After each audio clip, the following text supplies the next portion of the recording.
បាទសួស្តីបងប្អូនទាំងអស់គ្នានៅក្នុងវីដេអូនេះខ្ញុំនឹងបង្ហាញបងប្អូនទាំងអស់គ្នាអំពីការប្រើប្រាស់រូបមន្ត Hyperlink នេះគឺយើងអាចប្រើដើម្បីភ្ជាប់ទៅកាន់ website ឬមួយក៏យើងភ្ជាប់ទៅកាន់ cell ណាមួយទៅកាន់ name range ឬមួយក៏យើងអាចទៅបើក file ដែលមានទីតាំងនៅកន្លែងណាមួយនៅក្នុង computer របស់យើងហើយនឹងមួយទៀតគឺយើងអាចចុច link ទៅទៀតផ្សេងទៀតនៅក្នុង Excel តែមួយនឹងម្ដងអញ្ចឹងនៅក្នុងវីដេអូនេះខ្ញុំនឹងបង្ហាញបងប្អូនទាំងអស់គ្នាមាន5វិធីដែលយើងអាចប្រើ Hyperlink នេះដំបូងនេះគឺយើងប្រើlink ទៅកាន់ website អញ្ចឹងឧទាហរណ៍ថាខ្ញុំមាន link ចេញពី YouTube នៃ channel របស់ខ្ញុំហើយនឹងវីដេអូអញ្ចឹងឧទាហរណ៍ថាអានេះគឺជា link នៃ channel អានេះគឺជា link នៃវីដេអូទាក់ទងជាមួយនឹងរូបមន្តប្រេកង់រូបមន្តទាក់ទងជាមួយនឹងរោឬតរេអានេះទាក់ទងមួយសັບតូតាឬមួយក៏មេរៀន PowerPoint នេះជាដើមខ្ញុំចង់បង្កើតដើម្បីចុចវាទៅឲ្យវាទៅកាន់ website ចូលទៅក្នុង YouTube នឹងតែម្ដងអញ្ចឹងបងប្អូនគ្រាន់តែប្រើរូបមន្តមួយឈ្មោះថា Hyperlink យើងគ្រាន់តែវាយ Hi ប៉ុណ្នេះមកក៏បានដែរយើងជ្រើសរើសយកវាតែម្ដងបន្ទាប់មកវាមាន2ចំណុចដែលយើងត្រូវបំពេញទី1គឺ link location ហើយនិង friendly name និង link location ហ្នឹងគឺជា website ដែលយើងគឺជាទីតាំងដែលយើងចង់ឲ្យវាភ្ជាប់ទៅកាន់ហ្នឹងតែយើងចង់កាន់ទៅកាន់អីអញ្ចឹងឧទាហរណ៍ថាខ្ញុំចង់ឲ្យវាចូលទៅកាន់channel YouTube ឬមួយក៏ website ណាមួយ Google ឬមួយក៏ Facebook អញ្ចឹងទៅយើងអាចយក link ហ្នឹងមកដាក់នៅក្នុង Excel ហ្នឹងបន្តមកទៀតគឺយើងចុចសញ្ញាក្បៀសមួយបានគេឲ្យយើងកំណត់អំពី friendly name បាទ friendly name ហ្នឹងចាំតើយើងចង់ឲ្យវាចេញអក្សរអីឬមួយក៏ពាក្យអីនៅពេលដែលយើងចុចទៅលើវាហ្នឹងដើម្បីឲ្យវាភ្ជាប់ទៅកាន់ website ហ្នឹងអញ្ចឹងនៅក្នុងនេះកន្លែង friendly name នេះខ្ញុំបានបង្កើតឈ្មោះនៅកន្លែងនេះហើយអញ្ចឹងខ្ញុំអត់ចាំបាច់វាយទេហើយបើក្នុងករណីយើងចង់វាយនៅលើហ្នឹងក៏បានដែរយើងគ្រាន់តែបកកូដលើវាហើយបងប្អូនវាយពាក្យអីក៏វាយទៅនៅលើហ្នឹងតែបើយើងមានទិន្នន័យស្រាប់នៅក្នុង cell ហ្នឹងយើងគ្រាន់តែ select ទៅលើវាទៅនេះទៅតមកយើងបិទវងកញ្ចក់ហើយ enter បាទអញ្ចឹងពេលនេះយើងអាចទាញចុះក្រោមដើម្បីឲ្យរូបមន្តហ្នឹងវាដំណើរការទាំងអស់តាម link ដែលខ្ញុំបានដាក់នេះបាទអញ្ចឹងយើងសាកតេស្តវាមើលឧទាហរណ៍ថាខ្ញុំចង់ចូលទៅក្នុងនេះចូលទៅ channel នេះអញ្ចឹងខ្ញុំគ្រាន់តែចុចលើ BSK អញ្ចឹងមកហើយអានេះដោយសារតែអ៊ីនធឺណិតវាបានដាច់អញ្ចឹងវាអត់ទៅទេប៉ុន្តែបើក្នុងករណីកុំព្យូទ័ររបស់បងប្អូនជាប់អ៊ីនធឺណិតវានឹងចូលទៅ YouTube ហើយវាចូលទៅ channel ហ្នឹងតែម្ដងបាទអានេះគឺជាវិធីទី1ដែលយើងអាចប្រើរូបមន្ត Hyperlink ហ្នឹងដែលយើងអាច link វាទៅកាន់ website យើងចូលទៅវិធីមួយទៀតគឺយើងប្រើ Hyperlink ទៅកាន់ cell ណាមួយយើង Hyperlink ទៅកាន់ cell ណាមួយនេះកន្លែង link location នេះខ្ញុំបានកំណត់ហើយគឺ K11 អញ្ចឹង K11 មានន័យថាអានេះអក្សរ K ហើយ11អញ្ចឹងមានន័យថាឲ្យវាទៅ select ទៅលើកន្លែង K11 នេះនៅពេលដែលខ្ញុំចុចទៅលើ link នៅទីនេះអញ្ចឹងបងប្អូនគ្រាន់តែបញ្ចូលសញ្ញាស្មើហើយយើងវាយរូបមន្ត Hyperlink មិញដដែលតបមក link location អញ្ចឹងកន្លែង link location នេះកាលណាយើងទៅកាន់ cell ណាមួយយើងអត់អាចវាយតែ K11 បានទេអញ្ចឹងយើងត្រូវដាក់សញ្ញាត្រង់ជ្រូកនៅពីមុខបែបនេះប៉ុណ្នេះហើយយើងចុចសញ្ញាក្បៀសមួយបានយើងតើ name របស់វានឹងយើងចង់ដាក់ឈ្មោះអីអញ្ចឹងកន្លែង friendly name នេះបងប្អូនអាចដាក់តាមតែចិត្តឬមួយក៏វាមាននៅក្នុងនេះស្រាប់ខ្ញុំក៏ជ្រើសរើសវានៅក្នុងនឹងតែម្ដងអញ្ចឹងបន្ទាប់មកយើង enter ប៉ុណ្នេះហើយយើងអាចទាញវាចុះក្រោមក៏បានដែរប៉ុណ្នេះហើយគឺរួចហើយអញ្ចឹងឧទាហរណ៍ថាពេលដែលខ្ញុំចុចទៅលើ K11 អញ្ចឹងវានឹង load ទៅកន្លែង K11 នេះ cell នេះវានឹង select ទៅលើចំកន្លែង K11 ហើយបើខ្ញុំចុចទៅលើ E6 នេះគឺវា link ទៅកាន់ cell E6 ហើយបើខ្ញុំចុច D6 វាក៏មកកន្លែង D6 នេះតែម្ដងបាទនេះគឺជាការប្រើប្រាស់រូបមន្ត link ដែលយើងអាចភ្ជាប់ពីអក្សរនេះដោយយើងគ្រាន់តែចុចទៅលើវាហើយឲ្យវាភ្ជាប់ ឲ្យវាទៅកាន់ cell ណាមួយនៅក្នុង zip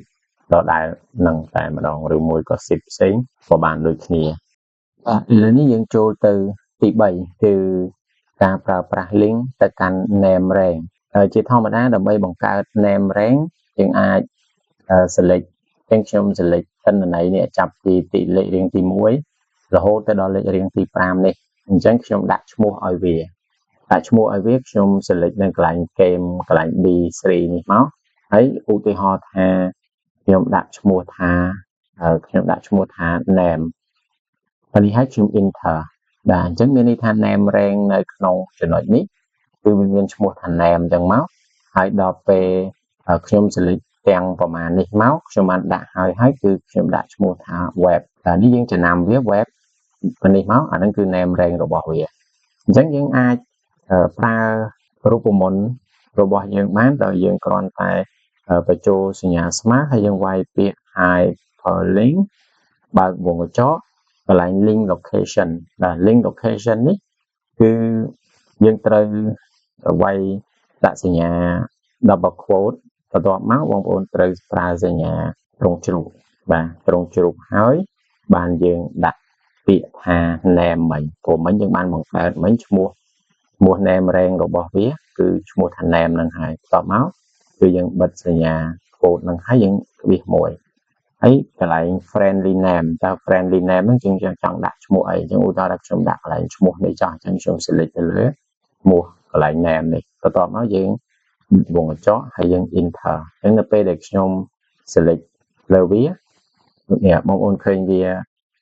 នេះវា select ទៅលើ name range ដែលមានឈ្មោះថា name មិញអញ្ចឹងបើក្នុងករណីខ្ញុំចងមួយទៀតអញ្ចឹងឧទាហរណ៍ថាមិញកន្លែង website នេះខ្ញុំដាក់ឈ្មោះថា web អញ្ចឹងយើងគ្រាន់តែវាយ hyperlink អញ្ចឹងមកបន្ទាប់មកបានយើងដាក់សញ្ញាអន្តរៈហើយបានសញ្ញាត្រង់ជ្រូកហើយបានយើងដាក់ឈ្មោះថា web ឲ្យត្រូវតាមឈ្មោះរបស់វាប៉ុណ្នេះមកបិទវិញមកចុចសញ្ញាក្បៀសហើយយើងដាក់ឧទាហរណ៍ថាដាក់ថា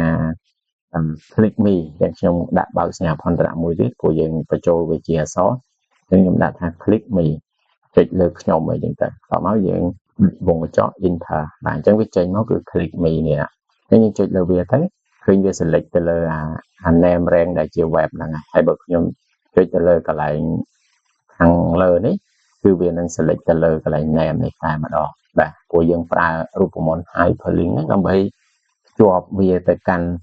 cell ណាមួយដោយអាករណីខាងមុខនោះតែដល់ពេលអានេះវិញគឺយើងចុចកន្លែងនេះមួយដើម្បីឲ្យវាទៅ select នៅក្នុង name range មានន័យថាវាច្រើន cell select ចូលគ្នានឹងតែម្ដងឥឡូវនេះយើងចូលទៅទី4គឺការប្រើប្រាស់ link ទៅ file ដែលយើងស្តុកទុកនៅក្នុង drive D ឬមួយក៏ folder ណាមួយនៅក្នុង drive ដែលបងប្អូនស្តុកទិន្នន័យហ្នឹងឧទាហរណ៍ថាខ្ញុំមាន file video file នេះចំណងជើងរបស់វាគឺ logo MP4 អញ្ចឹងខ្ញុំចូលទៅ file explorer ដើម្បីឲ្យបងប្អូនយើងចូលទៅក្នុង data D នេះកន្លែង D នេះគឺ drive D ឬមួយក៏ data D តមកមាន folder មួយឈ្មោះ YouTube ហើយនៅក្នុងហ្នឹងវាមានពាក្យ logo.mp4 អានេះជា file video អញ្ចឹងនៅក្នុងនេះរបៀបសរសេរ file location ហ្នឹងគឺ drive D យើងដាក់ D អញ្ចឹងមកចុច2បន្ទាប់មកយើងចុចអាសញ្ញានេះសញ្ញា slash backslash forward slash កន្លែងហ្នឹងបន្ទាប់មកយើងវាយឈ្មោះ folder ហើយបានយើងដាក់សញ្ញានឹងមួយទៀតហើយបានយើងដាក់ឈ្មោះនៃឯកសារឬមួយក៏ឈ្មោះនៃវីដេអូដែលយើងបានស្តុកទុកនៅក្នុង folder មួយឈ្មោះថា YouTube ហើយនៅក្នុង drive D អញ្ចឹងមកអានេះដូចគ្នាវានៅក្នុង drive D YouTube ហើយរូបមន្ត frequency អានេះគឺជាឈ្មោះនៃវីដេអូអញ្ចឹងទៅហើយចំពោះទី3នេះវិញគឺវានៅក្នុង drive D folder មួយឈ្មោះ YouTube ហើយមាន folder មួយទៀតឈ្មោះថា short ហើយមានចំណងជើងមួយឈ្មោះថា formula excel.xlsx អញ្ចឹងអា .extension xlsx នេះគឺជា file excel បើក្នុងករណីយើងគ្រាន់តែបើកត្រឹមតែ file ហ្នឹងទេបើកណាបើកទៅមានន័យថាយើងអត់កំណត់តាក់ទងជាមួយនឹង zip ទេព្រោះនៅក្នុង file ហ្នឹងវាមានច្រើន zip តើច្រើន zip ហ្នឹងយើងចង់បើកយើងចង់បើកអា zip មួយណាហើយ zip មួយណាហ្នឹងតើយើងឲ្យវា select នៅក្នុង style មួយណាអញ្ចឹងឧទាហរណ៍ដូចនេះអញ្ចឹងខ្ញុំបើក zip មួយឈ្មោះថា len ហើយកន្លែង edge file នេះមានន័យថាឲ្យវាទៅ select ទៅលើកន្លែងទីតាំងរបស់វាគឺ edge file ហ្នឹងតែម្ដងអញ្ចឹងយើងអាចប្រើរូបមន្ត hyperlink មិញនៅពេលដែលយើងកំណត់ប៉ុណ្ណឹងហើយបងប្អូនអាចប្រើ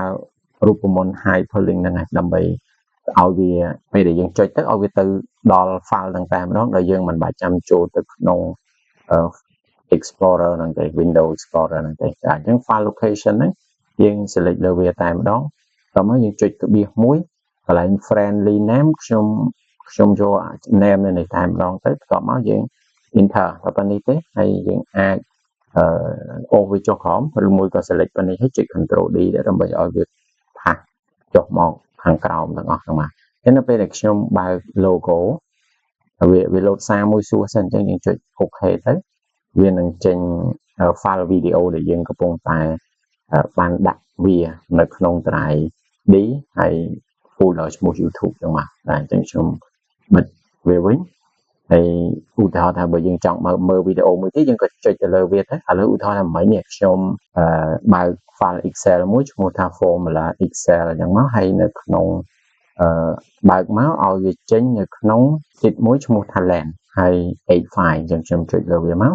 នេះអញ្ចឹងពេលបើកមកវាចេញអានេះនេះមួយឈ្មោះថា len ហើយវា select នៅកន្លែង edge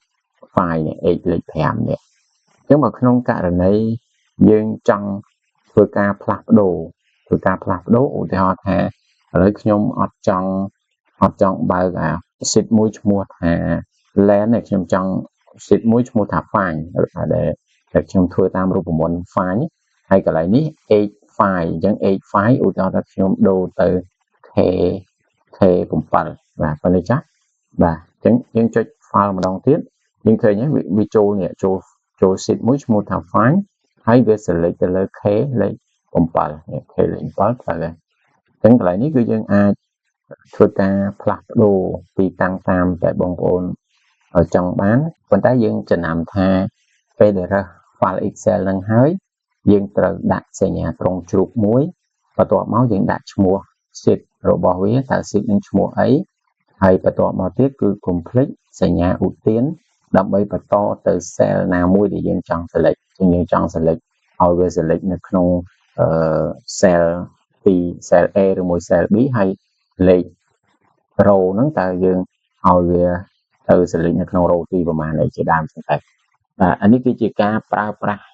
រូបមន្ត hyperlink ហ្នឹងដែលយើងអាចភ្ជាប់វាទៅកាន់ file ហ្នឹង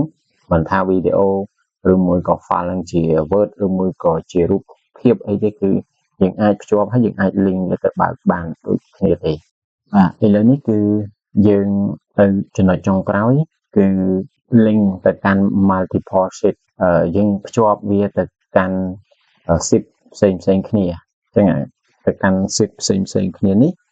គឺវាមានភាពងាយស្រួលដែរសម្រាប់យើងមិនចាំបាច់ចុច sheet នៅខាងក្រោមទេឲ្យយើងចុចនៅលើទីតាំងដែលយើងកំណត់នេះឲ្យវាទៅ sheet នឹងតែម្ដងអញ្ចឹងនៅក្នុងនេះខ្ញុំមាន sheet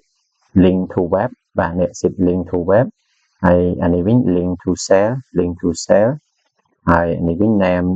link to name rank ហើយនឹង link to file location ទាំងឈ្មោះរបស់វាគឺដូចជាមួយនឹងឈ្មោះ sheet ដែលខ្ញុំបានដាក់នៅខាងក្រោមនេះហើយកន្លែងនេះវិញគឺទីតាំង address របស់វាថានៅពេលដែលវា link ទៅsheet មួយហ្នឹងតើឲ្យវា select នៅក្នុង cell មួយណាអញ្ចឹងឧទាហរណ៍ថានេះ cell B5 អានេះ cell C5 D10 អីយ៉ាងជាដើមចឹងទៅបាទអញ្ចឹងវិធីសាស្ត្រគឺយើងប្រើរូបមន្ត hyperlink មិញទៅដែរបន្ទាប់មកគឺយើងចុច file location អញ្ចឹង file location នេះ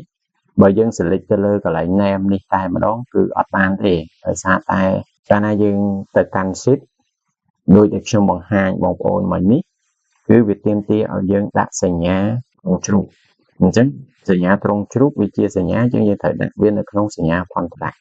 បន្ទាប់មកយើងដាក់សញ្ញាត្រង់ជ្រូកបន្ទាប់មកទៀតបានយើងបិទបានតែវិញបន្ទាប់មកបានយើងប្រើសញ្ញា n នេះ n ហ្នឹងមានន័យថានឹងឲ្យវាភ្ជាប់គ្នាយើងភ្ជាប់គ្នានឹងភ្ជាប់មួយអីគឺភ្ជាប់ជាមួយនឹងឈ្មោះនៃ sheet របស់យើងអញ្ចឹងខ្ញុំដាក់ប៉ុណ្នេះហើយបន្ទាប់មកទៀតបានយើងប្រើសញ្ញា n មួយទៀតដើម្បីឲ្យវាព្រោះយើងប៉ុណ្ណឹងហើយយើងទៅភ្ជាប់ឲ្យវាទៅនេះឲ្យវាទៅទីតាំង B cell B5 ទៀតអញ្ចឹងយើងត្រូវតែដាក់សញ្ញាឧទានកាលណាយើងភ្ជាប់ទៅនឹង cell មួយណានោះគឺយើងដាក់សញ្ញាឧទានអញ្ចឹងសញ្ញាឧទានក៏ត្រូវតែដាក់នៅក្នុងសញ្ញាអន្តរដែរតមកបាន n មួយទៀតបានយើងចុចទៅលើ B file នេះហើយរួចរាល់សម្រាប់ file location បន្ទាប់មកគឺយើងចុចសញ្ញាក្បៀសហើយបានយើងយក friend name តើ friend name ហ្នឹងយើងចង់បានឈ្មោះថាម៉េចអញ្ចឹង friend name ហ្នឹងឧទាហរណ៍ថាខ្ញុំចង់យកឈ្មោះឲ្យដូចជាមួយនឹង sheet ហ្នឹងតែម្ដងទៅឬមួយក៏មិនអញ្ចឹងទេបងប្អូនអាច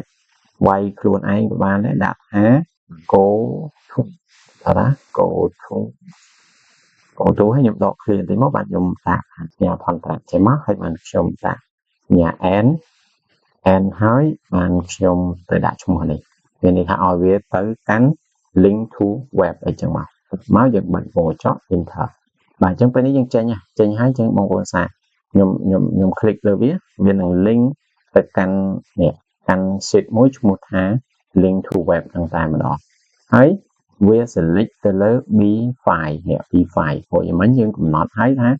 ពេលដែល select ទៅឲ្យវាទៅកាន់ B file អញ្ចឹងកន្លែងនេះបើក្នុងករណីយើងចង់ផ្លាស់ប្ដូរពី B file ហ្នឹងទៅ B អីផ្សេងទៀតអញ្ចឹងបងប្អូនគ្រាន់តែដូរកន្លែងនេះឧទាហរណ៍ថា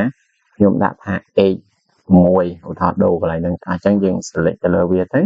វានឹង select ទៅលើ H6 នេះវាទីតាំងដែលវា select នេះគឺ H ហើយលេខ6ចេះតែវាទៅតាមនៃ cell ដែលយើងបានកំណត់ប៉ុន្នេះហើយយើងអាចអូសវាចុះក្រោមប៉ុន្តែនៅពេលដែលអូសចុះក្រោមគឺវាប្រើបានតែ2ខាងលើនេះទេឧទាហរណ៍ខ្ញុំចុចលើអា2នេះទៀតអញ្ចឹងវា link ចូលទៅក្នុង link to cell នេះ link បានប៉ុន្តែបើខ្ញុំចុចទៅកន្លែង link to name rank នេះគឺវានឹង error វាដាក់ថា reference isn't valid reference ហ្នឹងគឺអត់ត្រូវដោយសារអីsheet ដែលយើងអាចប្រើដូចរូបមន្តខាងលើនេះបានលុះត្រាតែវាអត់មានដក clear តែអានេះវិញ link to name rank ឬមួយក៏ link to file location នេះគឺវាមានដក clear អញ្ចឹងកាលណាដក clear វាអត់អាចប្រើរូបមន្តហ្នឹងដើម្បីធ្វើអញ្ចឹងបានទេអញ្ចឹងយើងមានវិធីផ្សេងមួយទៀតដែលយើងប្រើរូបមន្តដដែលទេគ្រាន់ថា